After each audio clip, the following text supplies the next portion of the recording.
Assalamualaikum warahmatullahi wabarakatuh, para pemirsa dan pendengar suyanto.id. Semoga Anda selalu sehat walafiat. Kali ini masih bersama channel pendidikan Anda, suyanto.id, sebuah channel untuk berbagi pengetahuan dan belajar sepanjang hayat. Apa yang akan kita bagi, apa yang akan kita pelajari kali ini adalah persoalan hikmah puasa. Sebentar lagi kita akan berpuasa, masuk bulan Ramadan, tanggal 2 April yang akan datang. Nah, untuk itu kami mengundang tamu istimewa. Beliau adalah Bapak Profesor Dr. Abdul Mukti, MED. Beliau adalah Sekretaris Umum atau Sekretaris Jenderal Pimpinan Pusat Muhammadiyah dan juga Guru Besar UIN Jakarta. Dan oleh karena itu, jangan lupa klik subscribe, komen, like, dan share video ini supaya memiliki nilai ibadah. Dan kita sapa dulu. Assalamualaikum warahmatullahi wabarakatuh, Mas Mukti. Waalaikumsalam warahmatullahi wabarakatuh. Nah, Mas Mukti, sebentar lagi kan kita akan memasuki bulan Ramadan. Sebuah bulan di mana umat Islam diwajibkan berpuasa. Konon perintah Allah itu diwajibkan. Itu karena puasa itu berat. Kalau nggak diwajibkan pada nggak mau. Dan kalau berpuasa bisa menjadi orang bertakwa. Apa yang harus kita siapkan, Mas Mukti, untuk memasuki bulan puasa ini?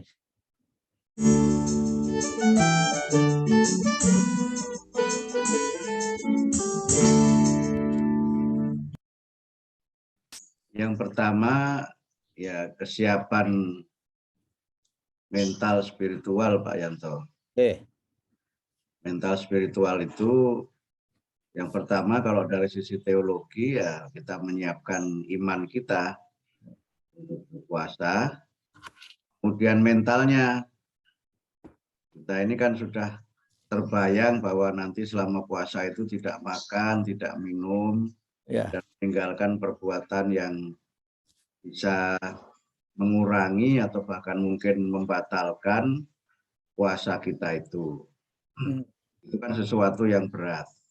Jadi harus siap mental. Misalnya ibarat Pak Yanto mau ujian, itu kan harus siap mental dulu kan. Ya, betul. Belajar, kemudian kalau perlu juga ada doa-doanya gitu kan. Kemudian apalagi itu mengkondisikan situasi gitu. Malah kalau zaman dulu ada yang buat contekan juga itu. Wah, sampai sekarang ada contekan. Sampai sekarang masih ya. Tapi kalau puasa kan mana ada puasa buat contekan ya. Dan malam puasa apa dikatakan ibadahnya hanya untuk Allah, jadi hanya diri sendiri yang tahu. Gimana itu logik?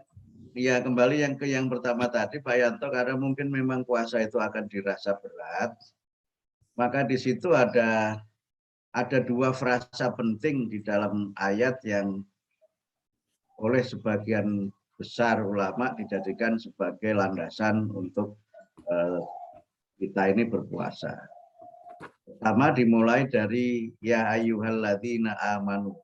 Ya, orang beriman. Ya, itu ada panggilan istilahnya Pak Yanto. Ya ayyuha itu dalam bahasa Arab itu artinya panggilan yang khusus yang kita tidak boleh mengabaikan panggilan itu. Jadi dalam bahasa Arab ada panggilan yang sifatnya biasa, misalnya ya Abdul Mukti itu kan panggilan biasa. Tapi ada juga ya ayyuha itu panggilan yang kita memang harus mendengarkan dengan baik dan tidak ada alasan untuk menolak. Gitu. Nah, karena itu maka yang pertama itu adalah bagian tadi Pak Yanto, kita harus ada siap mental ini. Panggil sehingga diberi notifikasi. Mungkin pada konteks tertentu ada juga bisa berarti reminder gitu. Bisa juga berarti invitation, bisa berarti undangan. Nah, yang diundang, yang dipanggil itu amanu. Amanu itu bisa berarti orangnya, orang-orang yang beriman. Jadi di sini punya dua makna. Yang pertama yang diundang yang beriman saja. Di undangannya itu special invitation atau mungkin exclusive invitation gitu kan gitu. Ya, ya. VVIP. Ya VVIP betul Pak Yanto, Ya. VVIP. Jadi yang tidak beriman ya enggak boleh, enggak diundang, enggak termasuk. Ya. Nah, kemudian yang kedua itu kualitas iman kita yang Oke. dipanggil itu. Jadi kalau imannya lagi tinggi, kembali seperti orang ujian tadi, kalau udah siap mental, sudah siap jiwa raga, oh, tenang saja gitu kan. Tinggal Ya. persoalan waktu saja. Tapi kalau yang nggak persiapan, wah itu kejebukan itu. Karena itu di panggilan itu punya dua makna tadi. Pertama itu special atau VVIP invitation gitu kan. Kemudian yang kedua yang dipanggil itu invitation-nya itu eksklusif untuk orang beriman saja. Ya. Yang kedua iman kita yang menjawab. Jadi kalau kita ini sudah siap mental, ya siap saja. Bahkan kalau kita memang sudah imannya tinggi malah menunggu-nunggu. Apa Oke. ya puasa ya? Kok nggak Ya. puasa-puasa? Kira-kira begitu. Tapi kalau yang nggak siap mental, waduh, saya belum siap sudah puasa lagi ya. Puasa. Kira-kira kan begitu. Nah, karena itu maka ini memberikan perhatian. Karena tadi Pak Yanto menyampaikan sebagian orang merasa berat karena itu sekarang diberi perhatian supaya dia menyiapkan diri, supaya tidak tergopoh-gopoh juga kan, menyiapkan Ya. diri dengan baik. Nah yang kedua itu karena itu berat Pak Yanto, maka disebutkan kutiba alaikumusiyam, diwajibkan atasmu berpuasa itu diberi penjelasan kama kutiba alal ladzina min qablikum, sebagaimana telah diwajibkan kepada umat sebelum kamu. Itu maknanya ada dua juga. Makna pertama, kamu jangan merasa berat. Oke. Karena apa? Umat yang terdahulu juga sudah diperintahkan untuk berpuasa. Jadi nggak ada alasan kamu itu untuk misalnya apa bahasa Jawanya itu apa, Merasa sendiri. merasa berat kemudian mogok-mogok apa-apa gitu. Kelet-kelet, sudah merasa kelet-kelet. Ini nggak hanya kamu yang diperintahkan puasa, umat yang terdahulu juga sudah diperintahkan puasa loh. Jadi kamu jangan merasa berat dan jangan merasa ini sebagai suatu hukuman. Tapi yang kedua, memang dari sudut pandang syariat, itu juga ada dua makna Pak Yanto. Ya. Yang pertama ada kaitannya dengan kesinambungan syariat.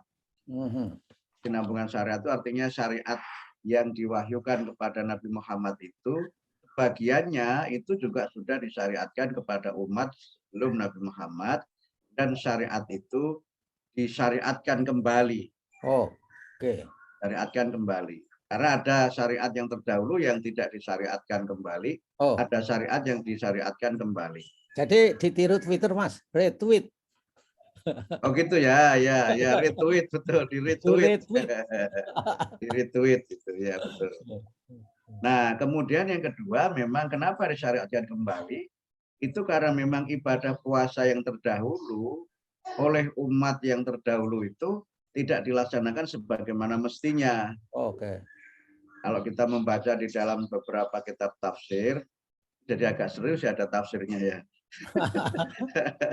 Itu kan disebutkan umat Yahudi itu berpuasa, disyariatkan berpuasa. Umat Nasrani juga disyariatkan berpuasa. Tapi oleh umat terdahulu itu syariat puasanya itu dirubah. Kalau orang Nasrani puasanya ditambah, kalau orang Yahudi puasanya malah dikurangi. Gitu. Nah, karena itu disyariatkan kembali. Puasa itu seperti ini.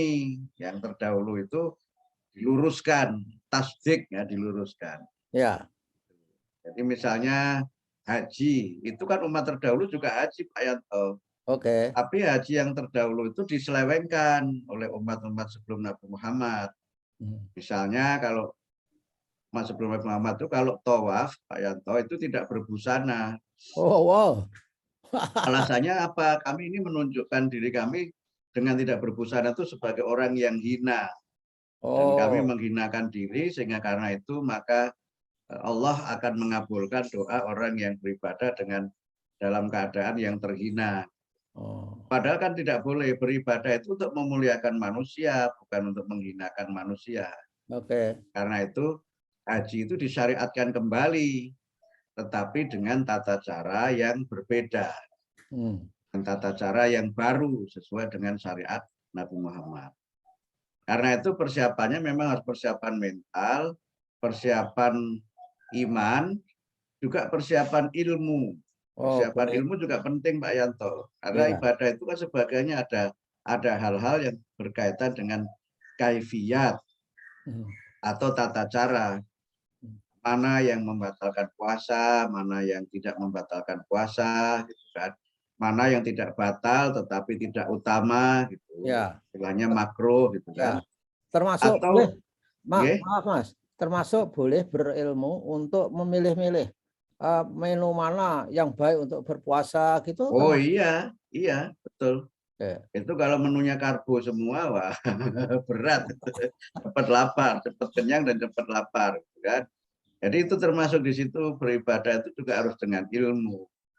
Dan beribadah sekali lagi tidak identik dengan penderitaan. Ini Oke, ya. penting gitu. Karena ada yang mengatakan ini ibadah jadi harus penderita. Enggak begitu, enggak begitu.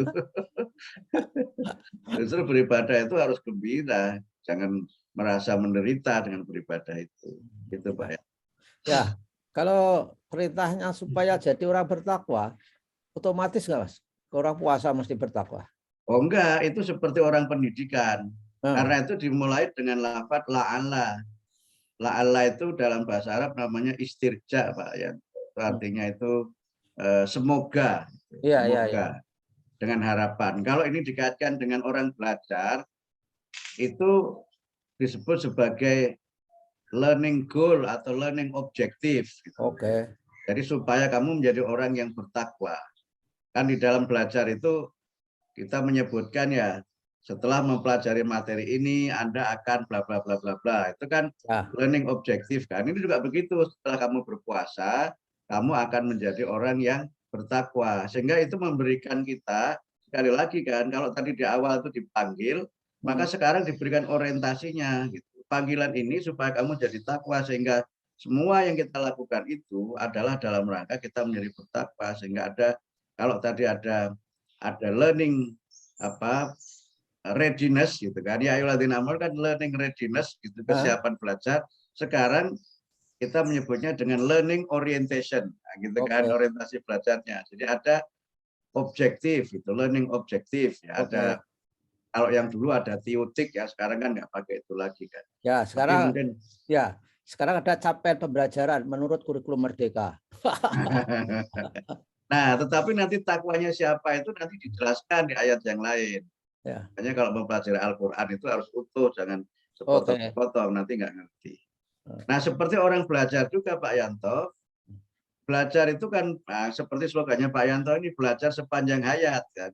Ya. Oh, Pak Yanto sudah sangat top itu, S3 di Amerika ya. Kalau saya kan Ameriki. Itu kan kita merasa waktu itu merasa wah ini sudah top, ini sudah PhD gitu, sudah doktor gitu kan. Bahkan mungkin sampai kemudian sudah profesor itu. Tapi ternyata banyak hal yang kita tidak tahu. Ya. Banyak hal yang kita ternyata tidak bisa melaksanakan dengan baik. Sehingga puasa itu memang menjadi ibadah sepanjang hayat. Oh, Seperti Pak ya. Yanto belajar sepanjang hayat itu.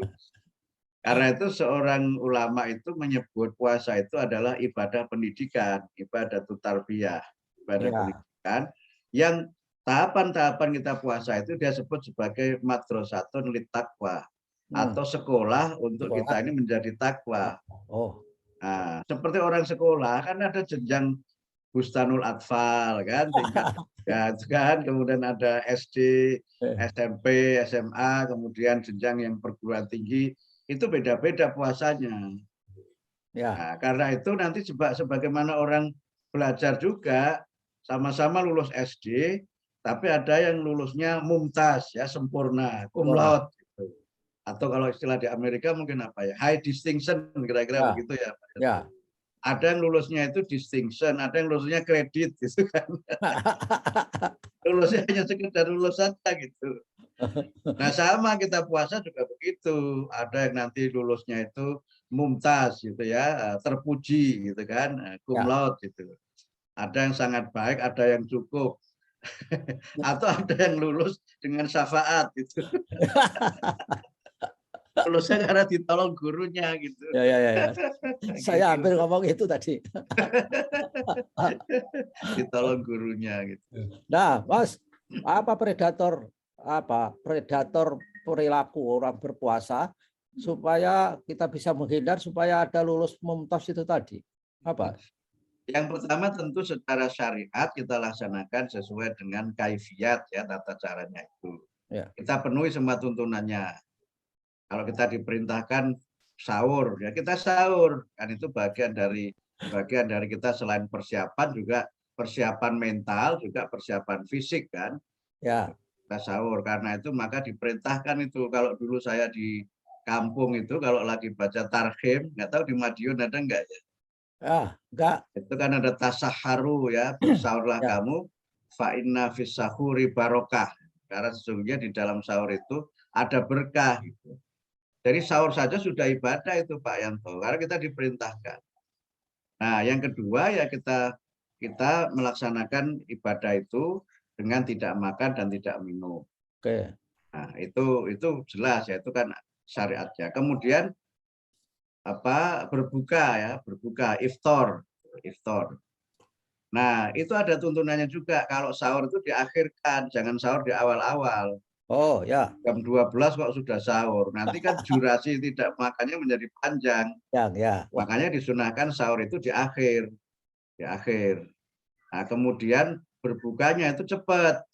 Berbukanya cepat ya, karena itu maka disebut dengan takjil. Oh, takjil. Takjil itu artinya menyegerakan berbuka. Segerakan. Nah, cuma di kita sering kali ada istilah yang keliru Pak Yanto. Ah, ya. Kali-kali menyebut begini, ayo kita segera membatalkan puasa gitu. Ya. Jangan dibatalkan puasanya, nanti puasanya jadi batal. Kita Oh, segera berbuka puasa, bukan membatalkan puasa. Kalau membatalkan puasa berarti puasanya batal. Tapi kalau oke. berbuka puasa, kita menyempurnakan puasa kita itu dengan berbuka. Gitu. Nah, karena itu kalau berbuka harus takjil, harus bersegera, jangan lambat-lambat. Jangan mengatakan, saya kan masih kuat, nggak apa-apa, saya nanti bukanya malam-malam. Nggak boleh begitu. Nggak boleh begitu. Sunnahnya itu takjil, disegerakan berbukanya. Tapi walaupun berbuka, kalau belum waktunya ya jangan mendahului. Ini kalau sudah nggak kuat, terus mendahului ya batal Ya, jadinya. memanipulasi perintah takjil itu. Nah, kemudian yang berikutnya memang ada amalan-amalan yang itu tidak membatalkan puasa, tetapi bisa merusak keutamaan. Oh, ya. Yang banyak disebut itu beberapa kali itu misalnya marah-marah.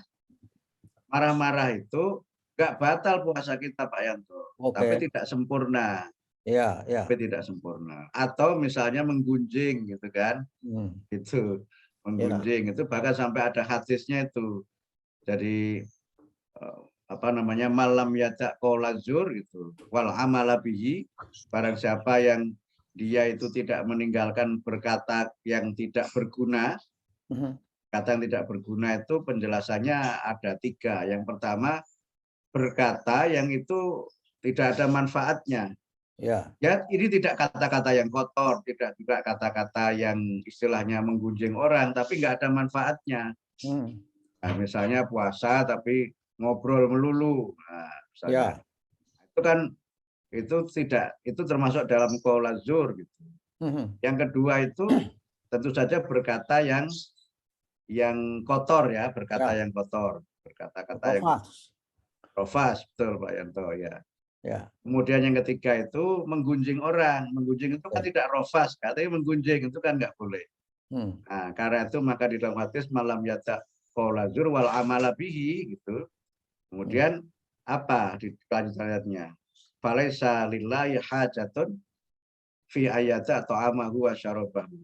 Allah itu tidak mereken puasa dia itu walaupun dia itu tidak makan dan tidak minum. Oh, ya.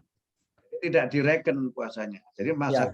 maksudnya adalah secara fikih puasanya sah karena tidak makan, tidak minum, ya, tidak melakukan hubungan badan gitu kan. Itu kan semuanya ditinggalkan itu secara fikih sah, tidak batal. Tapi kalau yang amalan-amalan tadi dilakukan, maka dia menjadi tidak sempurna. Ya, dan itu terkenal dengan terminologi yang didapatkan hanya lapar dan dahaga. Betul, Mas Mufti? Ya, betul ya. Ya, ada riwayat yang menyebutkan kam min so'imin laisa lahu min syamihi illal ju' wal atos gitu. Jadi berapa banyak orang yang berpuasa tapi dia tidak mendapatkan apa-apa dari puasanya itu kecuali lapar dan dahaga. Ya. Nah, itu yang don'ts. Lalu apa yang do's? Apa yang harus baik dikerjakan dalam bulan puasa secara spesifik, Mas Mufti? Ya, yang secara spesifik ya kalau kita mengikuti yang disunahkan Nabi, yang pertama ya kalau kita malam hari disunahkan tarawih. Itu spesifik karena di luar bulan Ramadan nggak ada tarawih kan.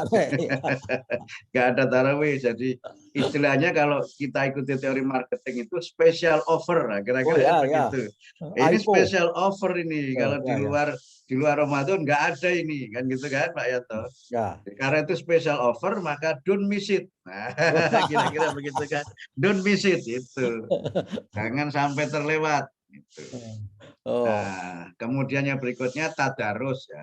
Tadarus itu bisa kapan saja. Di luar bulan suci Ramadan juga kita diperintahkan tadarus. Tapi Nabi Muhammad itu dalam beberapa riwayat disebutkan selama Ramadan beliau itu tadarusnya dengan Jibril itu tiap malam. Tiap malam beliau mengulangi ya Al-Quran yang sudah diwahyukan itu Pak Yanto. Tapi jangan dimaknai tadarusnya membaca Quran 30 juz loh ya. Karena waktu itu belum turun 30 juz. Al-Quran kan masih dalam proses turun. Gitu. Kan Quran itu selesai diwahyukan, lengkap, itu kan baru pada tahun ke-10 setelah kenabian. Itu ketika beliau menunaikan haji wada. Nah, sementara puasa itu disyariatkan pada tahun kedua Hijriah atau 2 setelah hijrah. Jadi beliau itu puasa 8 kali. Berarti selama 8 tahun itu Quran masih turun. Gitu. Jadi yang dibaca Nabi bersama Jibril itu yang sudah diwahyukan. Nah, seringkali sebagian kita ini memahaminya keliru. Namanya keliru sudah 30 juz ya enggak gitu. Seperti tarawih itu Pak Yanto itu tidak disyariatkan di awal enggak. Jadi tarawih itu disyariatkan justru kira-kira 2 tahun sebelum Rasulullah itu wafat. Malah ada yang menyebut itu juga disyariatkan pada tahun terakhir pada saat beliau itu kemudian setelah disyariatkan tarawih itu pada bulan Ramadan yang nanti bulan Dzulhijjahnya Rasulullah itu menunaikan ibadah haji wada itu pada bulan haji kan bulan Dzulhijjah, kemudian bulan Maulid Nabi itu wafat. Bulan Maulid itu Nabi Muhammad wafat. Jadi tarawih itu enggak di awal. Enggak di awal begitu puasa disyariatkan terus malamnya disyariatkan tarawih, enggak, itu terakhir itu tarawih itu Pak Yanto. Sebetulnya malah diskonnya banyak itu Mas. Dan itu disyariatkan ketika Nabi itu sudah tua, sudah umur 63 lah atau 62 akhir gitu. Sehingga ibadahnya itu kan ringan, disebut sebagai tarawih itu karena ibadahnya banyak istirahatnya. Banyak istirahatnya, bahkan kalau kita baca di dalam hadis itu Nabi itu setelah 4 rakaat salam gitu kan, kemudian istirahat. Ya, kan sholatnya beliau di rumah, tarawihnya enggak di masjid. Tapi tarawih di masjid itu hanya 1 kali, sisanya itu di rumah. Bagian menyebut 2 kali, tapi yang kuat itu riwayatnya tarawihnya itu sekali. Habis tarawih, kemudian nyandar sama istrinya gitu, sama Aisyah gitu. Jadi seneng-seneng ibadahnya itu. Bukan ibadahnya ngotot-ngototan. Ngotot-ngototan, kebut-kebutan. Ya, tapi di Indonesia dimanapun mungkin ya, tarawih menjadi gerakan Mas. Itu sebetulnya ada nilai apa? Nah, itu mulai terjadi pada masa Umar. Jadi pada masa Umar bin Khattab, itu kan Umar itu sebagai khalifah itu kan memang suka sekali beliau itu melakukan inspeksi gitu Pak Yanto. Istilahnya belusuan itu ya. Belusuan. Nah, suatu saat ketika Umar sedang inspeksi jalan-jalan ketemu dengan sahabat dan beliau melihat di salah satu masjid, ada yang menyebut itu di Masjid Nabawi, itu para sahabat itu sholat tarawih sendiri-sendiri. Karena memang tarawih itu disyariatkannya sendiri-sendiri, bukan berjamaah. Tapi Nabi pernah berjamaah kan, waktu Nabi di masjid sholat sekali itu berjamaah. Maka Umar melihat ini di masjid tapi sholatnya masing-masing, sehingga tidak tertib. Ya. Sehingga tidak tertib. Nah setelah itu kemudian Umar berpendapat, berijtihad. Ini kalau sholatnya begini menjadi tidak khusyuk, nggak tertib. Nah, Umar beristihad, sholat tarawihnya bareng-bareng saja. Ya. Dipimpin seorang imam bareng-bareng, jangan masing-masing. Nah, akhirnya sejak Umar itulah kemudian mulai ada sholat tarawih yang berjamaah, yang itu memang rutin gitu kan, berjamaah dan rutin. Dan kemudian ijtihad Umar itu karena disetujui oleh para sahabat yang ada pada masa itu, maka ijtihad itu kemudian menjadi ijma, menjadi kesepakatan para sahabat. Tapi awalnya itu dari Umar itu, dari Umar. Ya, ya, ya. Makanya kemudian sekarang itu tarawihnya menjadi seperti yang kita saksikan di kehidupan sosial kita itu, jadi bareng-bareng, rame-rame. Nah, kemudian ya kadang-kadang kebut-kebutan gitu kan. Tapi kalau dulu tarawihnya nggak kebut-kebutan, rileks Pak Yanto. Makanya disebut tarawih itu juga sebagai bagian dari namanya Qiyamul Lail. Qiyamul Lail itu artinya ya kita menegakkan malam. Artinya selama malam itu nggak diminimalkan tidurnya. Yang banyak itu beribadah. Ya. Nah, yang utama sebenarnya menurut para ulama itu tarawihnya sebenarnya pada sepertiga malam. Jadi seperti kalau Pak Yanto tahajud itu, ya. Kan pada awal setelah Isya itu bukan. Afdolnya itu begitu. Nah, makanya juga karena sebagian memahami Qiyamul Lail itu ya memang masa di mana kita digunakan sholat malam kan. Walaupun yang sholat tarawih setelah Isya itu juga boleh. Nah, yang tidak boleh itu sholat tarawih sebelum sholat Isya, itu nggak boleh. Sebelum sholat Isya itu maksudnya dua Pak Yanto. Yang pertama belum masuk waktu sholat Isya. Yang pertama itu. Yang kedua sudah masuk waktu sholat Isya tapi tarawihnya belum, Isyanya belum. Malah tarawih duluan. Iya. Jadi menurut sebagian para ulama itu harus Isya dulu baru tarawih. Apalagi kalau waktu Isya tiba malah berangkat ke mall, itu yang tidak boleh.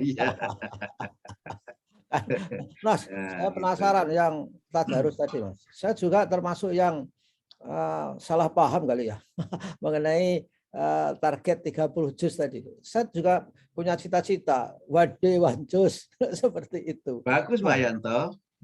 Bagus juga karena memang setelah itu para ulama itu memang ada yang kalau Ramadan itu ada yang khatam 7 kali, ada yang sehari itu khatam 30 juz itu. Tapi itu ulama-ulama tertentu ya yang memang beliau nggak ada kesibukan mengajar seperti Pak Yanto gitu. Nggak ada kewajiban ngantor gitu. Nah, kalau misalnya Pak Yanto mau one juz bagus sehingga nanti 30 hari itu khatam 30 juz. Tapi nggak boleh buru-buru, nggak boleh kejar tayang. Artinya begini, membaca Quran itu kan harus tartil. Nah, tartil itu kalau menurut para ulama, itu kan artinya membacanya itu dengan bacaan yang benar secara kaidah pembacaan. Jadi qiraahnya itu harus benar. Ya. Jadi yang pertama qiraahnya benar. Itu makanya kalau kita baca Quran kan harus ada tajwid ya. Itu kan makhrajnya harus baca dengan benar, panjang pendeknya harus dibaca dengan benar. Nah, tajwid itu artinya membaguskan. Membaguskan. Jawadayu itu tajwidan harus membaguskan. Jadi bacanya itu harus bagus, jangan asal-asalan. Nah, di atasnya itu adalah tilawah. Tilawah dan kemudian membacanya itu harus tartil. Membacanya harus tartil. Membaca tartil itu artinya membaca yang bagus, benar, tapi harus dengan sepenuh jiwa. Kalau saya baca tulisannya Khurram Murad itu kan dia nulis buku judulnya Way to the Quran itu, dia menyebut kalau kita sedang baca Quran kita harus menghadirkan hati kita bahwa kita itu sedang berhadapan dengan Allah. Allah, ya. Yang kedua, kita harus menghadirkan dan menyadarkan diri kita bahwa ayat-ayat yang kita baca itu adalah petunjuk dari Allah. Ya. Kemudian yang ketiga, kita tuh harus kemudian pada tahap setelah itu, jiwa kita ini juga harus menyertai setiap lafaz itu. Jadi ibarat orang itu menyanyi, ya menyanyinya itu harus dengan sepenuh jiwa. Oke, ya. Nah, membaca Quran juga begitu. Ya, nah, ketika baca Al-Quran kan kita sering menjumpai ayat-ayat yang diberi ikon sujud gitu. Nah, itu kalau dilewati gimana Mas Putih? Sujud tidak atau itu sunnah ya? Sebagian besar ulama berpendapat itu sunnah, tidak wajib. Saya memang berpendapat itu wajib. Hanya kalau yang berpendapat itu wajib, itu namanya ayat-ayat sajdah namanya Pak Yanto. Oh. Nah, itu ada yang kalau sholat saja, itu kan di tengah-tengah bacaan imam ya, itu tiba-tiba sujud kan. Sehingga ada yang bingung tuh, ada kawan saya yang bingung. Ini gimana nih kok baca-baca lagi baca surat kemudian sujud nggak lewat rukuk nggak itikal langsung sujud itu kan ada yang bingung itu. Karena di sini tidak lazim. Itu yang banyak melakukan itu. Misalnya kalau di Saudi, misalnya Pak Yanto waktu haji atau umroh itu kan imamnya sering sekali sujud itu. Nah itu tiba-tiba Allah Akbar gitu, dikira itu rukuk, ternyata itu sujud, gitu kan. Nah setelah sujud, kemudian berdiri lagi, balik lagi, gitu, melanjutkan bacaan ayatnya. Nah itu oleh sebagian ulama ada yang mengatakan baca setelah membaca ayat sajdah itu sujud itu hukumnya wajib, sebagian ada yang berpendapat hukumnya sunnah. Tapi kalau saya cenderung pada yang sunnah bukan yang wajib. Ya, Mas, kalau di Indonesia ketika baca surat sajadah ya, itu ketika menjumpai ikon itu, fitur itu, kita sujudnya apakah juga harus menghadap ke barat atau sekapanpun, searah manapun, asal kita sujud? Ya sebaiknya memang menghadap kiblat, tapi tidak harus juga karena itu bukan sujud waktu sholat. Ya. Sebagaimana kita membaca Al-Quran itu kan bisa menghadap kemana saja. Betul. Tapi oleh sebagian ulama disunahkan menghadap kiblat. Itu Oke. afdolnya saja, fadilah saja. Tapi misalnya menghadap kemana saja ya nggak apa-apa. Gitu. Ya kalau saya tadinya misalnya menghadap utara atau ke timur, mau sujud ke kiblat, takut ayatnya hilang. Iya, atau mencari kiblatnya di mana gitu. Kalau kita tidak sedang di rumah kan, misalnya Pak Yanto sedang di stasiun misalnya mau naik kereta, terus Pak Yanto tadarus gitu kan, ketemu ayat sajdah. Nah itu kan kemudian wah ini sujudnya di mana gitu. Ya. Atau malah lagi di stasiun sujud, nanti dikira pingsan lagi. Dikasih dikira pingsan lagi gitu. Atau sedang di launch gitu kan, sedang di launch itu menunggu penerbangan itu kan. Nah, kalau Ramadan kan sebaiknya begitu Pak Yanto. Kalau Ramadan di launch itu baca WA tapi WA-nya yang isinya itu ayat Al-Qur'an, jangan WA yang isinya macam-macam. Gitu. Ya bagus itu. Itu yang Al-Qur'an Indonesia itu kan tajwidnya aja sudah disimbolkan ya itu. Ya warna-warna ya warna-warna itu. Enggak usah tahu teorinya bagi orang-orang yang sangat awam. Nah, pertanyaan terakhir Mas Mukti. Gimana hubungan puasa dan tidur? Kadang-kadang orang udah tidur itu ibadah. Gimana Mas Mukti? Ya karena dia tidurnya sedang puasa. Itu kan hadis itu dhaif ya, hadis itu dhaif. Jadi memang ada yang menyebutnya tapi itu dhaif, tapi merupakan bagian dari keutamaan orang yang berpuasa. Kan ada beberapa hadis yang menunjukkan keutamaan orang berpuasa itu. Salah satunya yang disebutkan Pak Yanto itu, tidurnya orang puasa itu ibadah. Jadi dia puasa dia tidur dalam keadaan puasa. Ya mesti ya. Iya mesti dapat ibadah dong gitu kan. Tapi itu sebenarnya bagian dari upaya supaya kalau orang itu lemas jangan dipaksa. Tapi kalau orang lapar kan tidurnya juga nggak nyenyak. Istilahnya orang Jawa kalau lapar itu kan malah tidurnya kelimpungan kan. Ya. Orang tidur enak tuh kalau kenyang ya kalau lapar. Misalnya yang kedua kemudian ini bau mulut orang yang berpuasa itu wangi, gitu kan, seperti wanginya minyak kasturi. Nah, pada zaman Nabi itu minyak yang paling bagus itu minyak kasturi itu. Ya, ya, ya, ya. Nah, kalau sekarang ya bukan itu, karena sekarang bilang minyak kasturi kan minyak nyong-nyong. Ya, ya, ya. Tapi maksudnya apa? Kamu jangan pernah merasa malu ketika berpuasa itu, walaupun karena kamu puasa itu bau mulut. Nah, itu yang waktu saya ikut kajian Suyanto ID kan Pak Dokter Mutakin ya, Jainal Ya. Mutakin menjelaskan kan kalau perut kita ini kosong, ya kan, itu memang mulut kita ini akan bau kan. Ya. Itu karena itu pertanda bahwa memang itu, dan itu ternyata Pak Zainul kan menjelaskan sangat bagus tuh. Artinya proses metabolisme itu berjalan dengan baik. Ya. Makanya kan banyak yang menjelaskan nanti puasa dan kesehatan. Bagaimana hubungan puasa dengan diet gitu kan dan sebagainya. Ya. Tapi puasa itu bukan untuk diet loh Pak Yanto. Oh, Puasa itu niatnya adalah untuk beribadah, bukan untuk diet. Itu. ya, ya, baiklah. Baiklah Mas Mukti, sudah banyak hal disampaikan kepada saudara-saudara kita yang mau memasuki bulan puasa. Mudah-mudahan puasa kita diterima oleh Allah Subhanahu wa taala. Dan Amin. kita ketemu lagi Mas Mukti selama bulan puasa ini paling tidak 2 atau 3 kali lagi untuk Ya, insya Allah melakukan kajian ibadah puasa ini. Terima kasih atas kebersamaannya. Wassalamualaikum warahmatullahi wabarakatuh. Waalaikumsalam warahmatullahi wabarakatuh.